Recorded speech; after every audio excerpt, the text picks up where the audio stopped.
Brīnumkurss. Kas tas ir? Kā vēsta virsraksts, šis kurss ir mācību materiāls.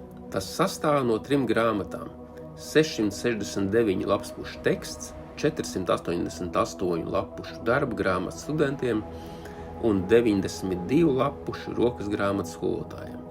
Kārtība, kādā izmantojam šīs grāmatas, kā arī veids, kādā tās apgūstamas, ir pilnībā atkarīgs no konkrētām vajadzībām un nolūkiem. Apmācības plāns, ko piedāvā šis kurs, ir rūpīgi pārdomāts un tiek skaidrots soli pa solim abos līmeņos, gan teorētiskajā, gan praktiskajā. Akcents tajā tiek likts vairāk uz pielietojumu aspektu, nevis uz teoriju, kā arī vairāk uz pieredzi nekā teoloģiju. Īpaši ir uzsvērta doma, ka universāla teoloģija nav iespējama, savukārt